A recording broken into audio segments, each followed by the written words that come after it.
내용을 생각하며 세 번역으로 준비를 했습니다. 함께 봉독하시죠. 예수께서 눈을 들어서 큰 무리가 자기에게로 모여드는 것을 보시고 빌립에게 말씀하셨다. 우리가 어디에서 빵을 사다가 이 사람들을 먹이겠느냐? 예수께서는 빌립을 시험하고자 이렇게 말씀하셨던 것이다. 예수께서는 자기가 하실 일을 잘 알고 계셨던 것이다. 빌립이 예수께 이렇게 대답하였다. 이 사람들에게 모두 조금씩이라도 먹게 하려면 빵 200데나리온 어치를 가지고서도 충분하지 못합니다. 제자 가운데 하나이며 시몬 베드로와 형제가 아닌 안드레가 예수께 말하였다. 여기에 보리빵 5개와 물고기 2마리를 가지고 있는 한 아이가 있습니다. 그러나 이렇게 많은 사람에게 그것이 무슨 소용이 있겠습니까? 예수께서는 사람들을 앉게 하여라 하고 말씀하셨다. 그곳에는 풀이 많았다. 그래서 그들이 앉았는데 남자의 수가 5,000명쯤 되었다. 예수께서 빵을 들어서 감사를 드리신 다음에 앉은 사람들에게 나누어 주시고 물고기도 그와 같이 해서 그들이 원하는 대로 주셨다. 그들이 배불리 먹은 뒤에 예수께서 제자들에게 이같이 말씀하셨다. 남은 부스러기를 다 모으고 조금도 버리지 말아라. 그래서 보리빵 5덩이에서 먹고 남은 부스러기를 모으니 12광주리에 가득 찼다. 아멘. 오병이어 사건입니다. 한 아이의 도시락이었던 물떡 5개, 물고기 2마리로 5,000명을 먹이신 사건이에요. 우리는 이 스토리를 압니다. 그래서 재밌게 읽습니다. 신기하고 놀랍습니다. 그런데 첫 장면을 보면 묘한 긴장감이 흐릅니다. 큰 무리가 예수님을 따랐습니다. 10절을 보니까 남자의 수가 5,000명쯤, 남자만 세서 5,000명쯤이었다. 마태복음을 보면 제자들이 먼저 예수님께 이런 제안을 해요. 날도 저물어 가니 사람들이 마을로 가서 뭘 좀 사 먹게 하시죠.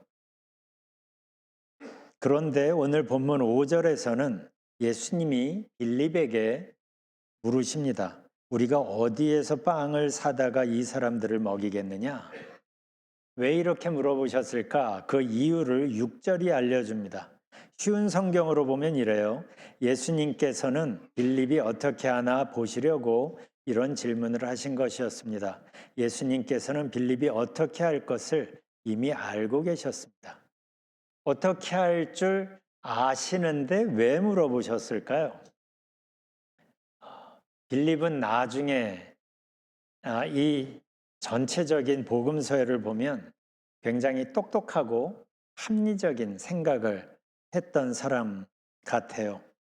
그러니까 합리적인 생각과 판단을 주로 의존하는 빌립에게 예수님이 알려주고 싶으신 게 있었던 겁니다. 이 부분을 우리가 좀 더 우리도 진지하게 살펴볼 필요가 있는 게 왜냐하면 우리도 이런 빌립과 비슷한 성향을 갖고 있기 때문이죠. 그리고 살다 보면 이런 상황을 만납니다.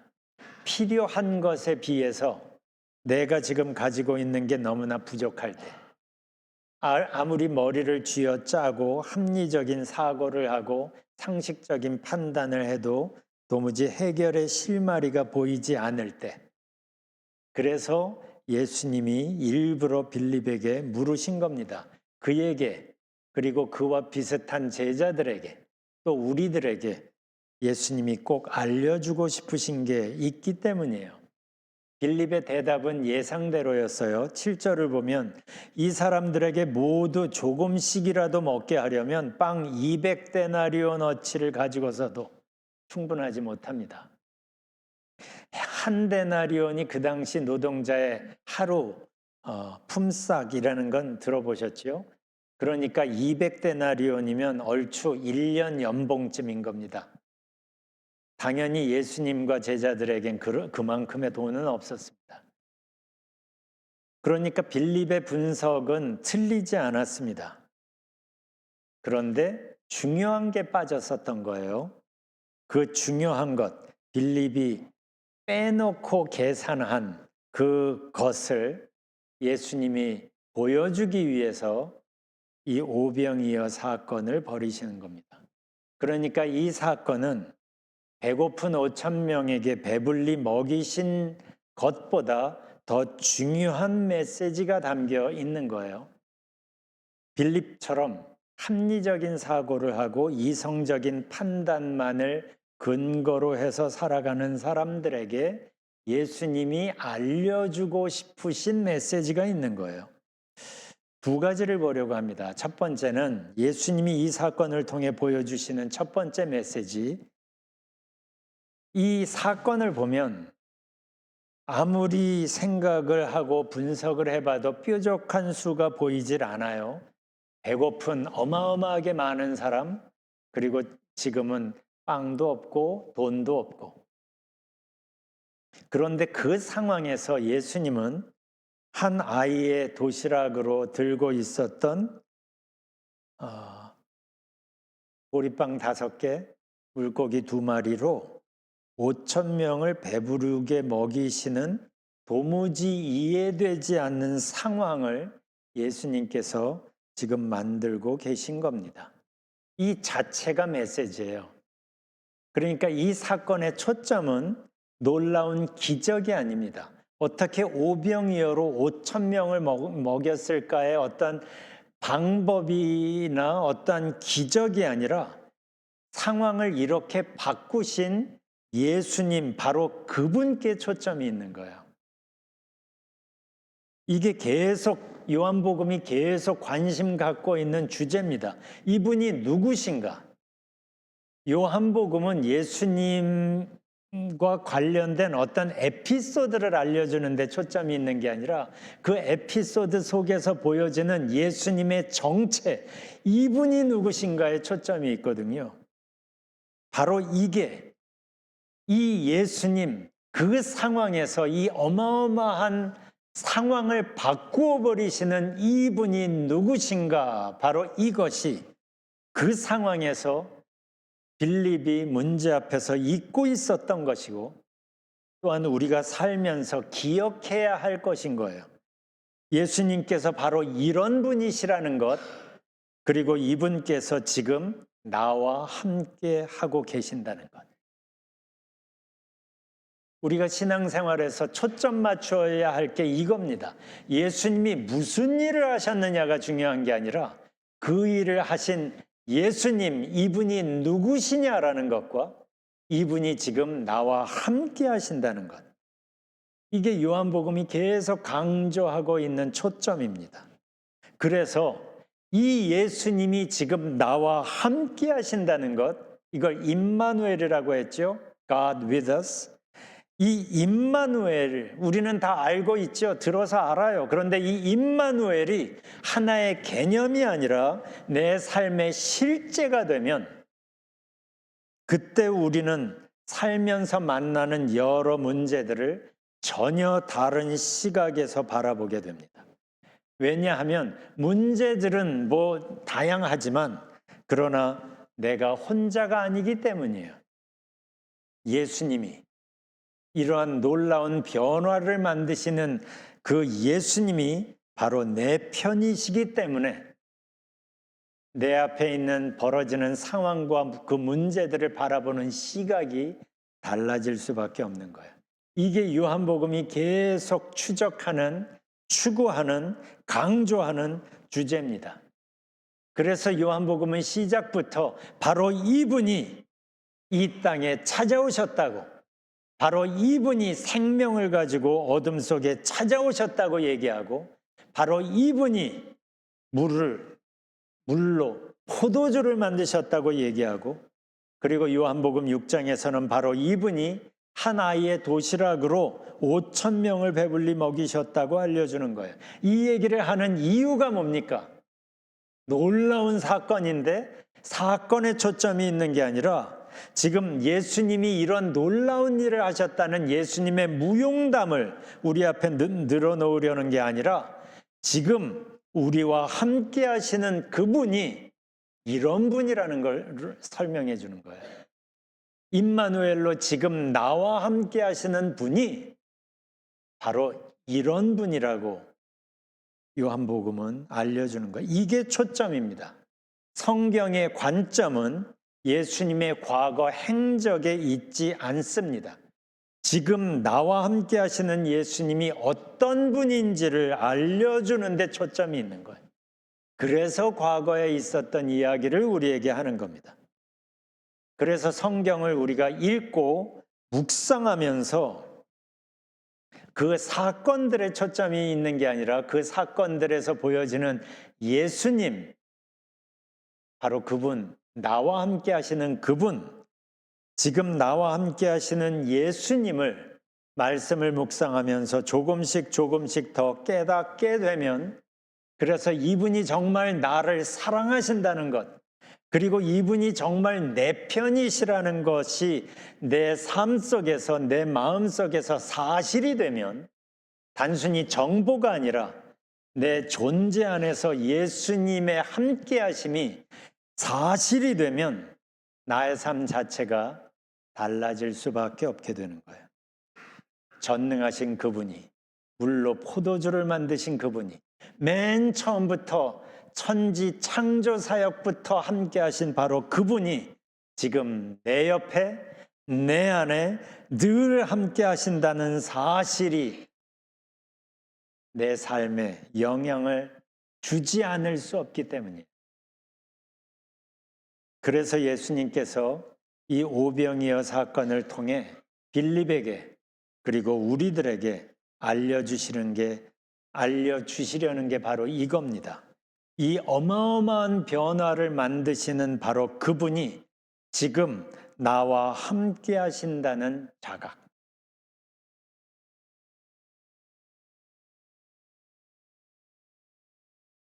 사실 이것은 성경이 계속 강조하는 메시지입니다. 민수기를 보면 12정탐꾼 이야기가 나옵니다. 그 사건의 핵심 메시지도 사실 이겁니다. 이들이 스파이가 돼서, 정탐꾼이 돼서 가나안에 들어가 40일을 정탐하고 돌아옵니다.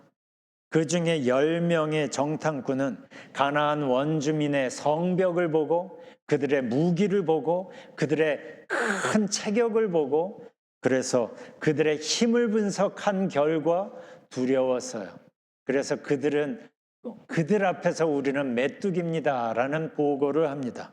그러니까 가나안 원주민의 힘을 분석하고 두려워하는 10명의 정탐꾼과 똑같은 걸 보고 왔으면서도 똑같은 상황에서, 그러나 불가능한 출애굽을 가능하게 한 하나님이 지금 우리와 함께 하신다는 사실을 기억하는 2명의 정탐꾼이 어떻게 다른지를 보여주는 게 12정탐꾼 사건이에요.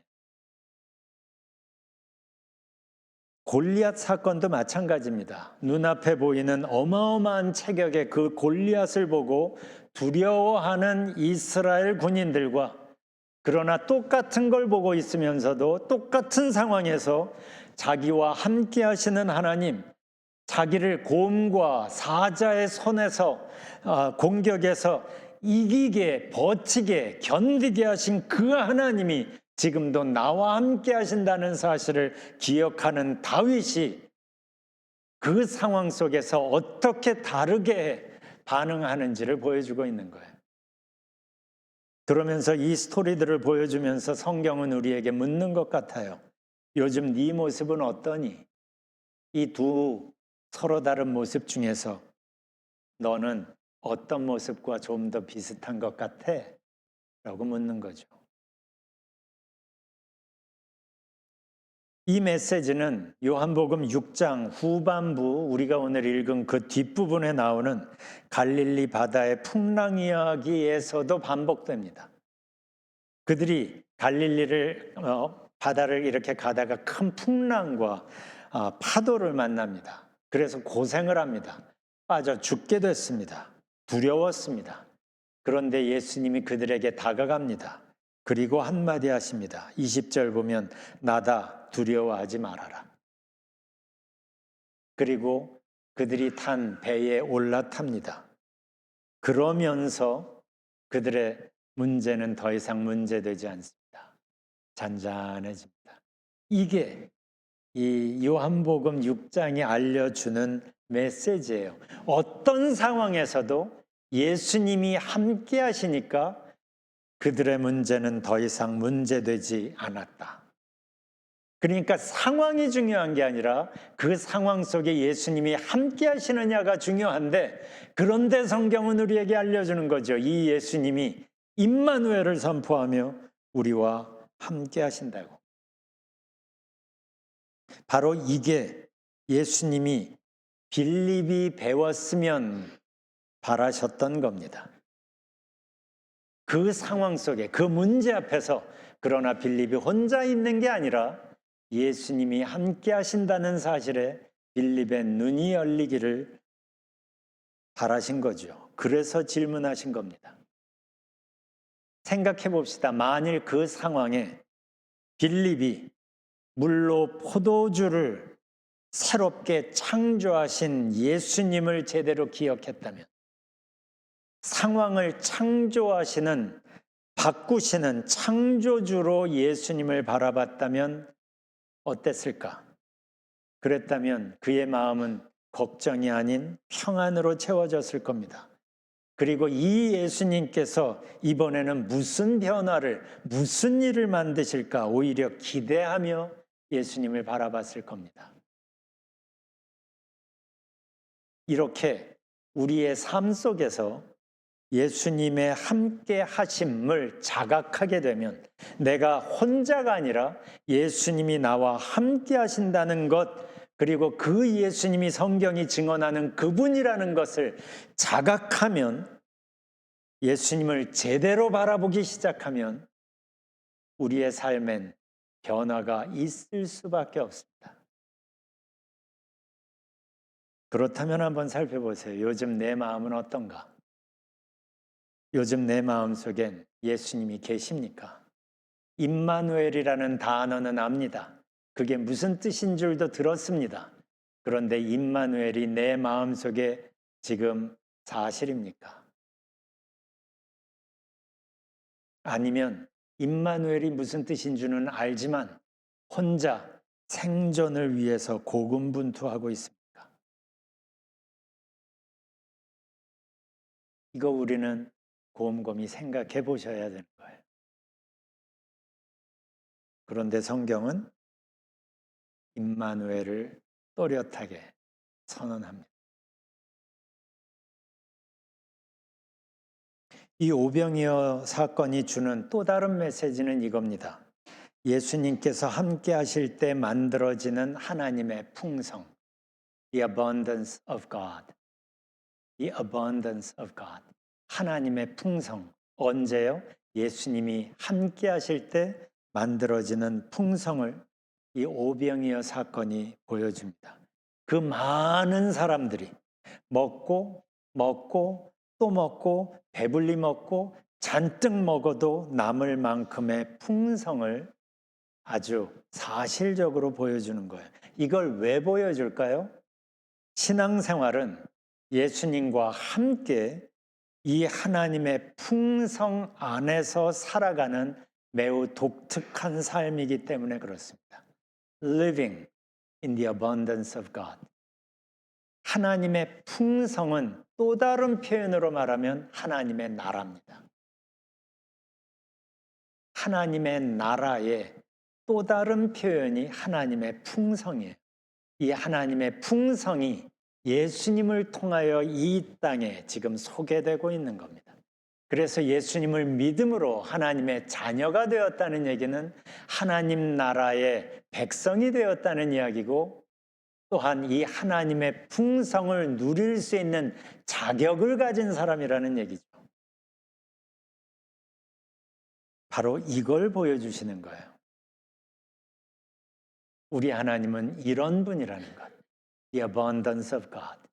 그리고 예수님이 함께 하실 때 그 하나님이 만드시는 풍성, 예수님과 함께 그 하나님의 풍성 안에서 하루하루를 동행하는 매우 독특한 방식의 삶, 이게 신앙생활입니다. 보세요. 빌립에게는 고민거리였던 그 상황, 해결의 실마리가 도무지 보이지 않았던 그 상황을 예수님은 어린이 하나의 도시락으로 먹고 남은 조각이 12광줄이나 되는 아주 풍성한 잔치자리로 만들어 버립니다. 바꾸어 버립니다. 요한복음 2장에서도 이랬었죠. 포도주가 떨어져 큰일 날 뻔한 자리를 더 맛있는 포도주를 공급하심으로 더욱 흥겨운 자리로 만들어 버립니다. 이게 바로 예수님이 함께 하실 때 생기는 하나님의 풍성입니다. 예수님은 바로 이러한 하나님의 풍성 안에서 살아가는 이러한 아주 독특한 삶을 빌립이 또한 우리가 누리며 살게 해주고 싶으신 거예요. 그러려면 그 풍성을 있게 하는 예수님에 초점을 둬야 되는 거죠. 그게 우리가 성경을 읽고 묵상하는 이유입니다. 예수님을 통하여 하나님의 나라가 이 땅에 스며들고 그 예수님을 통하여 하나님의 풍성이 이 땅에 시작되기 때문에, 그래서 예수님과 함께 예수님께 붙어 있는 삶, 이게 신앙생활의 핵심인 겁니다. 성경은 이렇게 우리에게 예수님을 알려주면서 우리에게 얘기합니다. 바로 이분이 우리를 찾아오셨다고. 왜요? 우리와 함께 하시려고.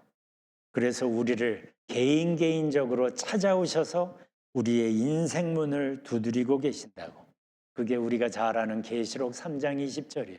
함께 읽어볼까요? 시작. 보아라, 내가 문 밖에 서서 문을 두드리고 있다. 누구든지 내 음성을 듣고 문을 열면 나는 그에게로 들어가 그와 함께 먹고 그는 나와 함께 먹을 것이다. 예수님이 문 밖에서 두드리고 계신데요. 누구든지지요. 누구든지 예수님의 음성을 듣고 문을 열면 내가 그에게로 들어가 함께 먹고 그는 나와 함께 먹을 것이다.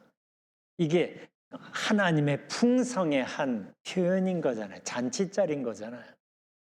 예수님이 우리에게 이러한 풍성한 삶을 누리게 하고 싶어 하시는 거예요.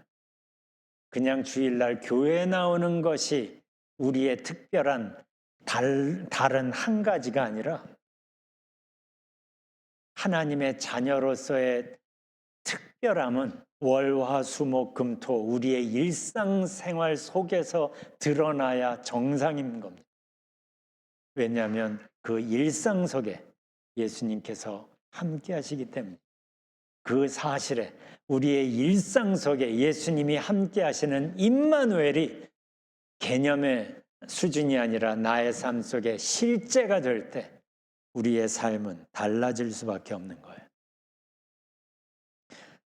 어떤 사람은 이 오병이어 사건을 읽으면서 이게 어떻게 과학적으로 가능한지를 알고 싶어 합니다. 그런데 안타깝게도 성경은 이걸 설명하는 데 별로 관심이 없어요.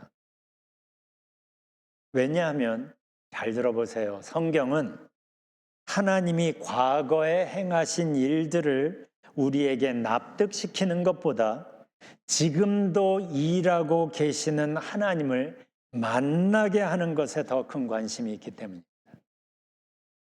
다시 얘기합니다. 성경의 관심이 이래요.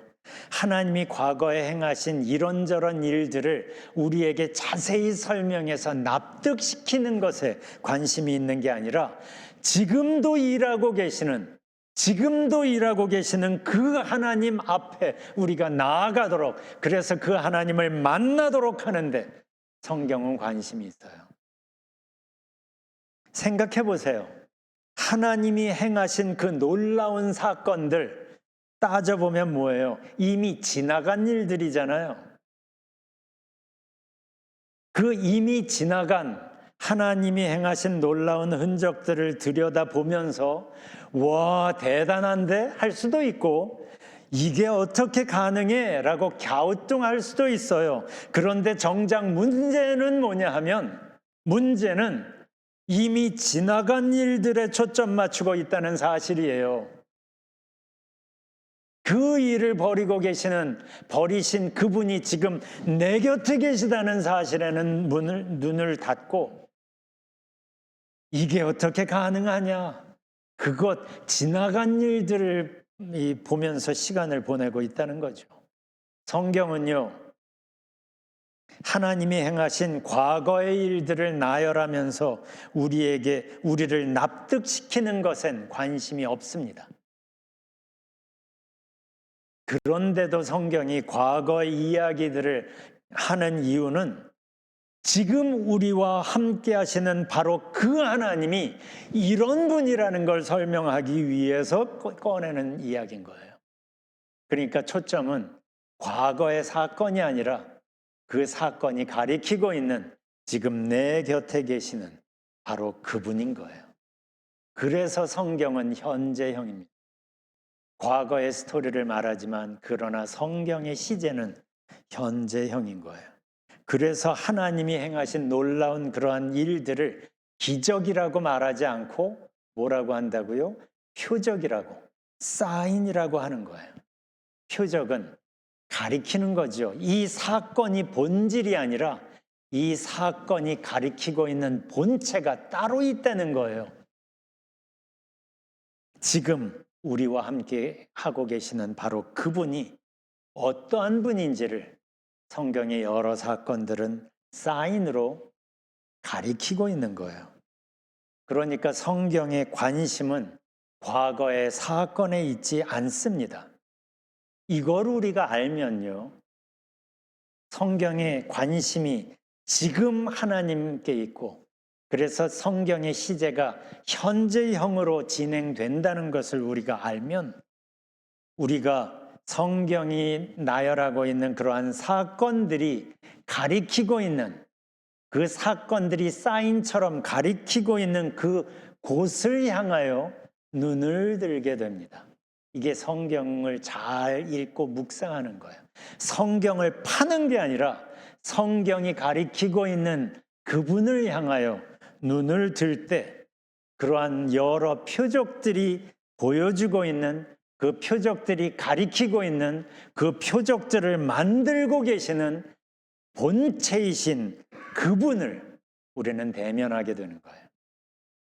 그래서 성경을 묵상하다가 성경이 증언하고 있는 하나님을 만나게 된다는 게 이런 이야기를 말하는 겁니다. 이게 바로 성경 묵상의 핵심입니다. 숨겨진 아무도 모르는 희한한 깨달음을 찾아내는 게 큐티의 핵심이 아니라, 큐티는 성경 지식을 쌓는 게 초점이 아니라 이 말씀이 가리키고 있는, 이 성경의 사건들이 가리키고 있는 그 하나님을 향하여 눈을 드는 시간이고, 그분 앞에서 그분과 함께하는 시간, 이게 큐티의 본질입니다. 이렇게 하나님 앞에서 하나님과 함께하는 시간이 조금씩 더 깊어지게 되면 점차 임마누엘이 개념이 아니라 내 마음속에, 내 삶 속에 실제가 되기 시작합니다. 왜냐하면 말씀을 통하여 그분을 향하여 내가 눈을 들고 그분께 초점 맞추고 그분 앞에서 시간을 보내면서 임마누엘을 경험하게 되는 거예요. 그러면 하나님의 임재 그 자체로 내 마음이 벅차오르고 만족하게 하고, 그러면서 하나님의 풍성을 경험하게 됩니다. 하나님이 나에게 뭔가 대단한 걸 주셔서 풍성이 아니라 하나님이 내 기도에 응답해 주셔서 풍성이 아니라 하나님의 존재, 하나님의 임재, 하나님의 함께하심 그 자체에 눈이 열리면서 거기서 하나님의 풍성을 내 온 전 존재가 경험하게 되는 거예요. 이걸 리얼하게 보여주는 게 하박국 맨 마지막의 고백입니다. 우리가 전에 봤었죠? 하박국은 불평으로 시작을 합니다. 그러다가 2장에서 하나님의 말씀 속에서 하나님의 임재를 경험하면서 시각이 달라집니다. 그러다가 하박국 마지막에선 이렇게 고백합니다. 자, 하박국 1장에서 이스라엘을 위하여 하나님이 바벨론을 일으키셨다는 이야기를 듣죠. 그러니까 그 바벨론이 습격해 오는 게 취소된 게 아니에요. 그러니까 지금 어마무시한 미래가 지금 기다리고 있어요. 여전히 두렵고 여전히 그 공포가 해소되지 않은, 문제가 해소되지 않은 상황이에요, 지금. 그런데 그 중에서 이 하박국이 아주 문제가 큰 상황 속에서, 그러나 그 문제 한가운데서 하나님의 임재를 경험하면서 이렇게 고백이 달라지는 거예요. 이게 하박국의 초점입니다. 마지막에 이렇게 고백합니다. 같이 읽어볼까요? 시작. 나는 여호와로 말미암아 즐거워하며 나의 구원의 하나님으로 말미암아 기뻐하리로다. 주 여호와는 나의 힘이시라. 지금 좀 전에 말씀드린 것처럼 문제는 아직 해결되지 않았어요. 그런데 하나님의 함께하심, 하나님의 임마누엘이 그에게 실제가 되니까 이렇게 기쁨이 나오는 거예요. 문제 한가운데서, 절망 한가운데서 이러한 기쁨을 노래하는 겁니다. 어떻게 이럴 수 있어요? 하나님의 풍성이 이렇게 만든 거예요.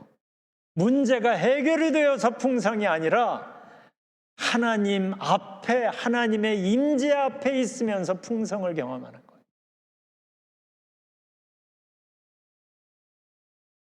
바로 이게 예수님께서 빌립에게 또 우리에게 주시는 메시지입니다. 빌립이 또 우리가 이렇게 예수님을 통하여 다가오는 하나님의 나라, 하나님의 풍성을 온몸으로 경험하기를 원하시는 거죠. 그게 신앙생활이니까요. 이게 오병이어 사건을 행하신 이유입니다.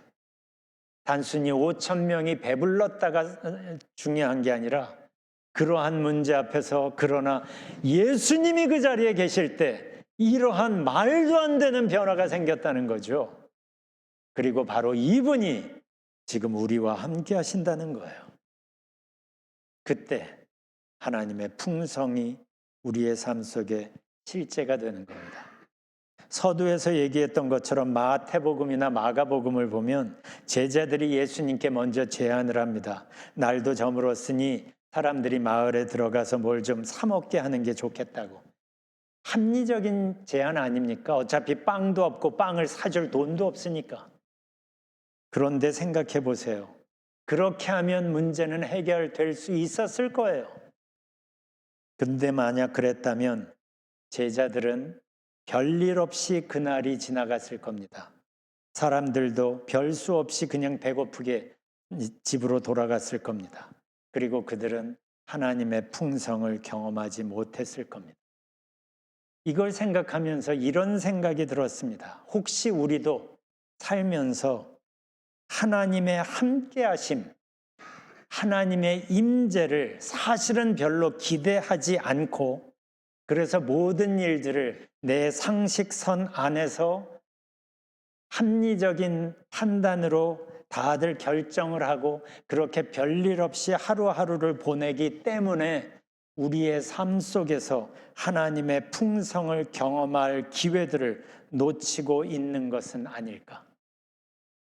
하나님이 우리와 함께 하시지 않아서 이러한 일들이 벌어지지 않는 게 아니라 분명히 성경은 하나님이 우리와 함께 하신다고 선언하는데 우리는 모든 상황과 모든 순간, 이 선택의 순간 속에서 하나님의 임재를 우리는 기대하지 않고 내가 할 수 있는 상식선 안에서 그냥 처리합니다.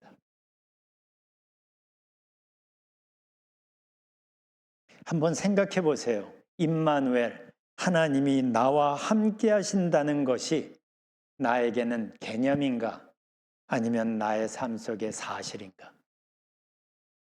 이걸 여러분은 고민해 보셔야 합니다. 이게 우리의 신앙생활에 아주 굉장히 중요한 변화를 만들 것이기 때문에 임마누엘이라는 개념을 아는 게 중요한 게 아니라 임마누엘, 하나님의 함께하심이라는 그 사실 안에서 믿음으로 살아가고 계십니까? 이걸 내가 정말 임마누엘을 믿는다면 하나님이 나와 함께 하신다는 사실이 나의 삶 속에 어떤 영향을 미치고 있는가, 어떤 임팩트를 주고 있는가를 한번 생각해 보십시오. 요한복음은 예수님이 함께 하심으로 생기는 변화들을 우리에게 계속 보여줍니다. 그래서 물이 포도주가 되는 변화를 보여주고 38년 된 병자가 벌떡 일어나는 걸 보여줍니다. 그러면서 우리에게 알려줍니다. 지금 우리와 함께 하시는 그분이 이런 분이라고. 그냥 내 마음에 고민만 상담하고 앉아 계신 그 정도의 분이 아니라고. 그분은 창조주시라고. 지금도 창조적 변화를 만들고 싶어 하시는 분이라고. 바로 그분이 나와 함께 하신다는 사실에 정말 우리의 눈이 열릴 때, 그래서 그분과 함께 우리의 상황과 우리의 문제들을 바라보기 시작할 때, 그때 우리는 하나님의 손길을 그리고 하나님이 만드시는 풍성을 경험하면서 아주 차원이 다른 신앙생활을 하게 될 겁니다. 그래서 하나님이 이러한 새롭고 특별한 삶을 우리가 누리게 하려고 이러한 삶으로 우리를 초대하시는 거예요. 그래서 말씀하시는 겁니다. 이사야서를 보면 두려워하지 말라, 내가 너와 함께함이라. 놀라지 말라, 나는 내 하나님이 됨이라. 여기서 내가 너와 함께한다는 걸 강조하는 게 왜 그럴 것 같아요? 단순히 내 안에 있는 두려움을 잠재우기 위해서가 아닙니다. 너는 혼자가 아니라는 거죠. 하나님이 함께 하시니까 하나님이 함께하는 사람으로 독특하고 아름답고 특별한 삶을 시작하라는 초대입니다. 그래서 예수님도 말씀하시는 거죠.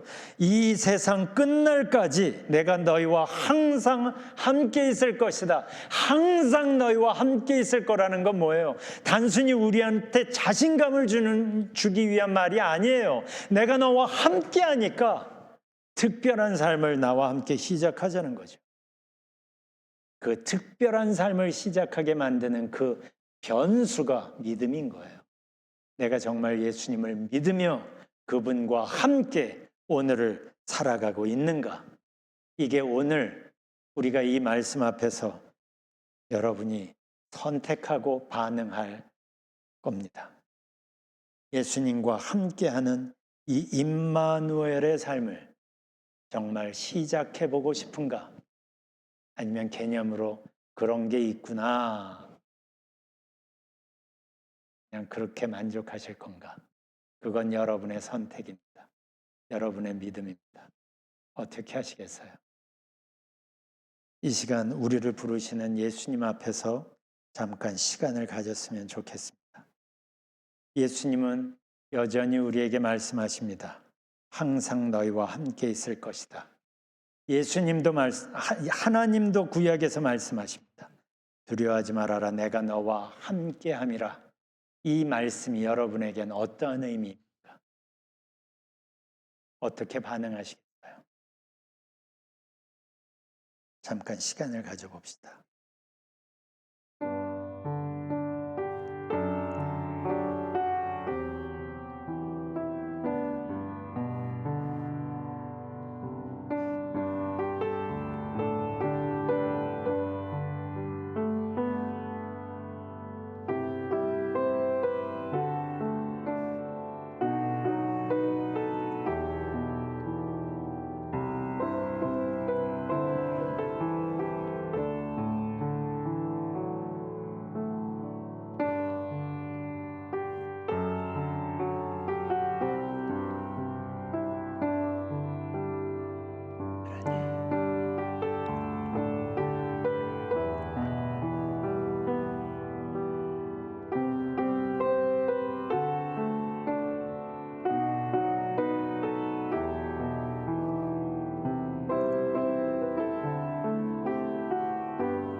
예수님과 함께하는 삶으로의 초대에 우리가 온 마음으로 반응하기를 원합니다. 그래서 예수님과 함께 하나님의 풍성을 누리며 살기를 원합니다. 그래서 그 하나님의 풍성이 우리를 통하여 우리 주변 사람들에게까지 흘러갈 수 있기를 원합니다. 하나님의 약속의 말씀에 우리가 온 마음으로 반응하기를 원합니다. 임마누엘을 그냥 아는 것으로 만족하지 않게 하시고 임마누엘의 삶을 새롭게 시작하게 연습하게 인도하여 주세요. 예수님 이름으로 기도합니다. 아멘.